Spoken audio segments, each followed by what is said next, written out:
കൂട്ടുകാർക്ക് നല്ലൊരു രാത്രി ആശംസിച്ചുകൊണ്ട് മാമ്പഴത്തിന്റെ പുതിയ വീഡിയോയിലേക്ക് സ്വാഗതം. ആദ്യമായിട്ട് കാണുന്നവരാണെങ്കിൽ ചാനൽ ഇഷ്ടപ്പെട്ട ഒന്ന് സബ്സ്ക്രൈബ് ചെയ്യാൻ മറക്കരുതേ. അതോടൊപ്പം തന്നെ കണ്ടുകൊണ്ടിരിക്കുന്ന എല്ലാവരുടെ സപ്പോർട്ടിലേക്കും തുടർന്നും പ്രതീക്ഷിച്ചുകൊണ്ട് നമുക്ക് നേരെ ഗൗരിയുടെ ശങ്കറിന്റെയും നാളത്തെ ഒരു നല്ല പ്രമോ വിശേഷത്തിലേക്ക് അങ്ങോട്ട് പോയാലോ. നാളത്തെ പ്രമോ വിശേഷത്തിൽ കാണിച്ചിരിക്കുന്ന ഗംഗയെ കയ്യിലെടുക്കാനായിട്ട് ശേഖർ തന്ത്രങ്ങളൊക്കെ മെനയുവാണ്.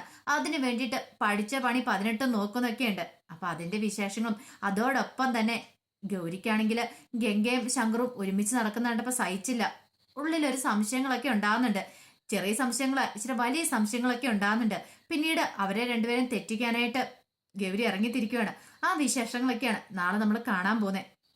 ഇന്ന് അവസാനം നമ്മൾ കണ്ടു ഗംഗയുടെ മുറിയിലേക്ക് ശേഖർ അങ്ങോട്ട് കയറി ചെല്ലുവാണ്. ശേഖർ അങ്ങോട്ട് കയറി ചെന്നിട്ട് ഗംഗയോട് പറഞ്ഞു, എനിക്കൊരു പ്രധാനപ്പെട്ട കാര്യം പറയാനുണ്ടെന്ന് പറയാം. അപ്പൊ ഈ ശേഖറിന്റെ കൊഴുത്ത നന്നായിട്ട് ഗംഗയ്ക്ക് അറിയാം. അപ്പം ഗംഗ പറഞ്ഞു, എന്താണെങ്കിലും പറഞ്ഞോ, മസ്ലിമാൻ അങ്ങോട്ട് പറഞ്ഞോളാൻ പറയാണ്. അതെ, ഞാൻ പറയുമ്പോ നീ എന്നെ കളിയാക്കുമെന്ന് ചോദിക്കാം. ഞാൻ ഇതിനെ കളിയാക്കണേ? കളിയാക്കണ്ടെന്നും ആവശ്യമില്ല. എന്ത് കാര്യം ഉണ്ടെങ്കിലും ശേഖരൻ എന്നോട് പറയാലോ, പിന്നെ എന്തിനു മടിക്കണേന്ന് ചോദിക്കണം. അതെ, ഈ കലയെന്ന് പറഞ്ഞിട്ടുണ്ടെങ്കിൽ നല്ല നന്മയുള്ള കാര്യം എന്നല്ലേ പറയണേ. കലാകാരന്മാരോ എല്ലാവരും നന്മയുള്ളവരാന്നാ പറയണേ. അപ്പൊ എനിക്ക് ഇച്ചിരി കലയെക്കുറിച്ച് ഇച്ചിരി അങ്ങോട്ട് പഠിച്ചാൽ കൊള്ളാമെന്നുണ്ട്. കലയെക്കുറിച്ച് പഠിക്കാന് എന്ത്? അല്ല, ഗംഗയ്ക്ക് മോഹിനിയാട്ടം ഭരതനാട്യമൊക്കെ അറിയാലോ. അപ്പൊ എനിക്കും കുറച്ച് ഡാൻസ് പഠിച്ചാൽ കൊള്ളാമെന്നുണ്ടെന്ന് പറയാം. ഇത് കേട്ടതും ഗംഗ അങ്ങോട്ട് പൊട്ടിച്ചിരിക്കുകയാണ്. അല്ല, ഗംഗ എന്തിനാ ചിരിച്ചെന്നെ ഇരിക്കണേ? ശേഖരൻ എന്താ ഇപ്പൊ പറഞ്ഞേ? ഒന്നുകൂടെ പറഞ്ഞേ. അല്ല, എനിക്ക് ഡാൻസ് പഠിച്ചാൽ കൊള്ളാമെന്നുണ്ട് ഈ പ്രായത്തില്. ആ, കൊള്ളാം, നല്ല ഐഡിയ. അത്രയും കാലം ഞാൻ ഇവിടെ ഉണ്ടായിട്ട് ശേഖരേട്ടൻ ഒരു സ്റ്റെപ്പ് വെച്ച് പോലും ഞാൻ ഇതിനായിട്ടും കണ്ടിട്ടില്ല. ഇനി ഇപ്പൊ ശേഖരേട്ടൻ ഡാൻസ് പഠിക്കണം. അല്ല, പെട്ടെന്ന് എന്താ ഇങ്ങനെ ഒരു ബോധി തോന്നാനായിട്ട് കാരണം? ഇല്ല, അങ്ങനെയൊന്നും ഇല്ല. ഇപ്പം ഗംഗ ഡാൻസ് കളിക്കുന്ന കണ്ടപ്പം എനിക്ക് കൊതി തോന്നി. ഇപ്പൊ കണ്ടിട്ടില്ലേ, എല്ലാ ഇപ്പൊ പ്രായപരിധി ഒന്നുമില്ല, ഏത് പ്രായത്തിലുള്ളവരും ഡാൻസ് കളിക്കും കയറി. അപ്പൊ എനിക്കും അങ്ങനെ കളിക്കണം എന്നൊക്കെ ഭയങ്കര മോഹം ഉണ്ടെന്ന് പറയണം. ഇത് കേട്ടോണ്ട് കഴിഞ്ഞപ്പോഴത്തേനും ഗംഗയ്ക്ക് ചിരി അടക്കാൻ പറ്റില്ല. ഗംഗ ചിരിച്ചോണ്ട് താഴേക്ക് ഇറങ്ങി പോവാണ്. ഗംഗ, നീ എന്തിനാ ചിരിക്കണേ എന്ന് ചോദിച്ചിട്ട് ശേഖർ പുറകെ ചെല്ലുവാണ്.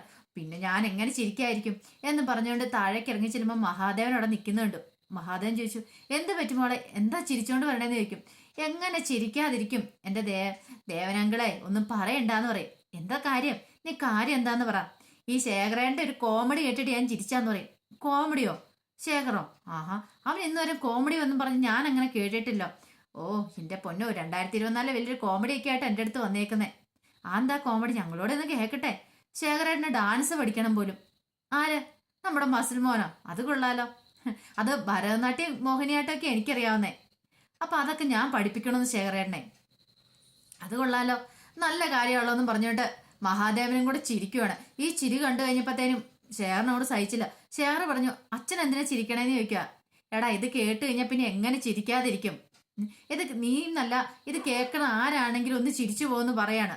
നീ ഡാൻസ് പഠിക്കാനിട്ട് നല്ല കഥയായിപ്പോയി എന്ന് പറഞ്ഞിട്ട് എല്ലാരും ശേഖറിനെ കളിയാക്കുവാണ്. ശേഖറിന് ആ പാടെ സങ്കടമായിപ്പോയി. താൻ ഒരു കാര്യം സീക്രട്ടായിട്ട് പോയി പറഞ്ഞ അത് ഗംഗ എല്ലാവരോടും പറഞ്ഞു കൊടുത്തിരിക്കുന്നു. ഇതങ്ങനെ വെറുതെ വിടാൻ പറ്റില്ല. താൻ അവളെ കയ്യിലെടുക്കൂന്ന് പറഞ്ഞ കയ്യിലെടുത്തിരിക്കും. തൻ്റെ അടുത്ത് അവളുടെ കളി. പിന്നീട് ശേഖർ എങ്ങനെയാലും ഗംഗേനെ ഒന്ന് സെറ്റാക്കണം. ഇപ്പം പ്രത്യക്ഷത്തിൽ കമല ഇല്ലല്ലോ, കമലേനെ എങ്ങനെയാലും വീട്ടിൽ നിന്ന് പറഞ്ഞു കൊണ്ടുവന്ന് ഓർത്തിരിക്കുക. അപ്പൊ ഗംഗേനെ തനിക്ക് ആലോചിച്ചാൽ എന്താ കുഴപ്പം? ഗംഗയെ വിവാഹം കഴിച്ചാൽ നല്ല കാര്യമല്ലേ? ഗംഗയെ കാണാനും സുന്ദരിയാണ്. അപ്പം ഗംഗേനെ കിട്ടുവാണെങ്കിൽ നല്ല കാര്യമുള്ളതെന്ന് ഓർത്തിട്ട് ശേഖർ പിന്നെ ഗംഗേനെ എങ്ങനെ വല വീശി പിടിക്കാന്ന് ചിന്തിച്ചുകൊണ്ട് നടക്കുമായിരുന്നു. ഈ സമയത്താണെങ്കിൽ ശങ്കർ ഗൗരിയോട് പറഞ്ഞു, നിന്റെ മുഖം എന്താ വല്ലായിരിക്കണെന്ന് ചോദിക്കുന്നുണ്ട്. ഒന്നുമില്ല, എന്തോ കാര്യമുണ്ട്, എന്താണല്ലോ എന്നോട് തുറന്നു പറ. അല്ല, എന്തിനാ ശങ്കർ അവള് വിളിച്ചു കഴിഞ്ഞപ്പോ പുറത്തു പോകാന്ന് പറഞ്ഞേ? അപ്പൊ ഇതിന്റെ ഇടയ്ക്ക് ഗംഗ വന്നിട്ട് ശങ്കറിനോട് പറഞ്ഞിട്ടുണ്ടായിരുന്നു, നമുക്ക് തൃശ്ശൂർക്ക് വരെ പോകണം എന്നൊക്കെ പറഞ്ഞിട്ടുണ്ടായിരുന്നു. അതിനെന്താ ഞാൻ അവളുടെ കൂടെ പോയി, നിനക്ക് എന്താ കുഴപ്പമെന്ന് ചോദിക്കുകയാണ്. അല്ല, അത് വേണോ? എന്താ പോയാൽ എന്നെ കുഴപ്പം? ഞങ്ങൾ ഇപ്പോഴല്ല, ഞങ്ങൾ കുഞ്ഞുനാളെ മുതലേ ഞങ്ങൾ ഒരുമിച്ച് നടന്നുകൊണ്ടിരുന്ന. പിന്നെ ഇപ്പോഴെന്നെ പ്രത്യേകത ഇരിക്കുന്നത്, എനിക്ക് അന്നും ഒന്നുമല്ല അവൾ ഒരേപോലെയാന്ന് പറയാം. ഇത് കേട്ടതും ഗംഗ പറഞ്ഞു, ഗംഗയല്ല സോറി ഗൗരി പറയാം. പക്ഷെ അന്നത്തെ പോലെ അല്ല ഇന്ന് നിങ്ങൾ ഭർത്താവാ, ഞാൻ നിങ്ങളുടെ ഭാര്യ. ആ ഒരു ചിന്ത വേണമെന്ന് പറയാം. ഇതേ ഗൗരി, നീ ചുമ്മാ ഇല്ലാത്ത കാര്യങ്ങളൊന്നും പറഞ്ഞുണ്ടാക്കല്ലെന്ന് പറയണം. ഈ സമയത്ത് ഗംഗ അങ്ങോട്ട് കടന്നു വരുന്നേ. ഗംഗ വന്നിട്ട് ചോദിച്ചു, അല്ല ശംഖു ഒരുങ്ങിയോന്ന് ചോദിക്കണം. ഇത് ഞാൻ റെഡിയായിട്ട് നിൽക്കുക, അന്നാ നമുക്ക് ഇങ്ങോട്ട് പോയാലോന്ന് ചോദിക്കുകയാണ്. എനിക്ക് കുറേ സ്ഥലങ്ങളൊക്കെ ചുറ്റി നടന്ന് കാണാനുണ്ട്. തൃശ്ശൂർ കുറച്ച് ഫോട്ടോസ് എടുക്കണം. അത് മാത്രമല്ല, ഇനിയിപ്പോൾ അടുത്ത ദിവസം മേൽപ്പത്തൂർ ഓഡിറ്റോറിയത്തിൽ എൻ്റെ ഒരു ഡാൻസ് പെർഫോമൻസ് ഉണ്ട്. അപ്പൊ അതിനു വേണ്ടിയുള്ള കുറച്ച് സാധനങ്ങളൊക്കെ വാങ്ങാനുണ്ട്. അത് മാത്രമല്ല, തൃശ്ശൂർ ഫുൾ ഒന്ന് റൗണ്ട് അടിക്കണം. കുറച്ച് വീഡിയോസ് ഒക്കെ പിടിക്കാനുണ്ട്. കുറച്ച് വ്ളോഗ്സ് ഒക്കെ ചെയ്യാനായിട്ടാ. അപ്പൊ ശംഖു എന്റെ കൂടെ ഉണ്ടെങ്കിൽ എനിക്ക് നല്ല ധൈര്യമാ. അത് മാത്രമല്ല, ശംഖുവിനാണെങ്കിൽ പിന്നെ കാര്യങ്ങളൊക്കെ അറിയാലോ എന്ന് പറയണം. ഗൗരിക്ക് അങ്ങോട്ട് സഹിച്ചില്ല. പിന്നെ വന്ന് ശങ്കർ പറഞ്ഞു, എന്നാ ബാ പോയേക്കാന്ന് പറയണം. എന്നാ വാന്ന് പറഞ്ഞ് ശങ്കറിന്റെ കയ്യെ പിടിച്ചോണ്ട് ഗംഗ അങ്ങോട്ട് പോവാണ്. ഇത് കണ്ടെന്ന് ആകെപ്പാടെ തകർന്നടിഞ്ഞു പോയി ഗൗരി.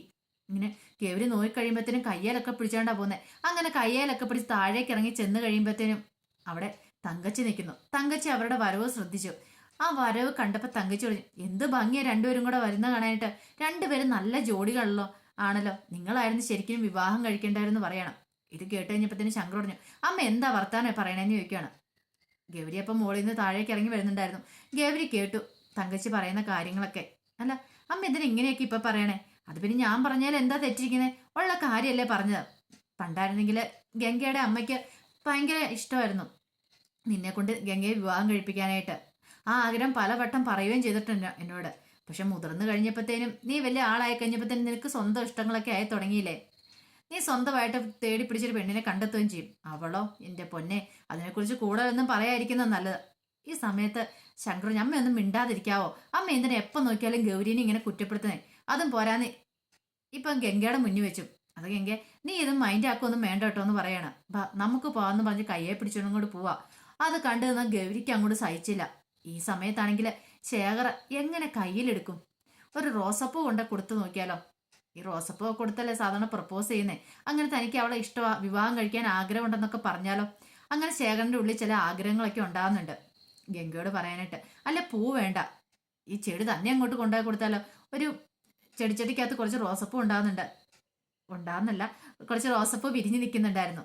അപ്പൊ ഇത് കുറെ പൂക്കളുണ്ട്, ഈ ചെടിച്ചട്ടിയോട് കൂടെ കൊണ്ടുപോയി കൊടുത്ത് അങ്ങോട്ട് പ്രപ്പോസ് ചെയ്താലോ? അങ്ങനെ നൂറ് കാര്യങ്ങളൊക്കെ ശേഖരന്റെ മനസ്സിലേക്ക് വരുന്നുണ്ട്. അവിടെ ശേഖർ തന്നെ പറയാം, എല്ലാവരുടെയും വിചാരം ഇപ്പം പണ്ടത്തെ ആ ശേഖറാന്നാ. ശേഖർ ഇപ്പൊ പണ്ടത്തെ ശേഖരല്ല. ഇപ്പൊ ശേഖർ നല്ല മാറ്റമുണ്ട്. ഇപ്പൊ ശേഖരന്റെ ഉള്ളില് മൊത്തം പ്രണയം നിറഞ്ഞു നിൽക്കുക. അത് മറ്റാരോടുള്ള പ്രണയമല്ല, ഗംഗയോടുള്ള പ്രണയം. അതിങ്ങനെ ഒഴുകിക്കൊണ്ടേ ഇരിക്കുക. അധികം വൈകാതെ തന്നെ ഞാൻ ഗംഗേനെ സ്വന്തമാക്കും, എങ്ങനെയൊക്കെ ശേഖർ മനസ്സിൽ കരുതുവാണ്. അപ്പൊ കമല ശ്രദ്ധിക്കുന്നുണ്ടായിരുന്നു ശേഖരന്റെ ഈ ഇളക്കമൊക്കെ. കമലയ്ക്ക് മനസ്സിലായി ഗംഗ ഇവിടെ വന്നതിന് ശേഷമുള്ളതാണ്. പക്ഷെ എന്ത് ചെയ്യാനാ, കമലയ്ക്ക് എന്തേലും പറയാൻ വോയിസില്ല. കമല എന്തേലും പറഞ്ഞിട്ടുണ്ടെങ്കിൽ പിന്നെ അത് മതി അടുത്ത പ്രശ്നം അവിടെ ഉണ്ടാകാനായിട്ട്. കമലയ്ക്കെല്ലാം സഹിക്കാനല്ലേ പറ്റുള്ളൂ.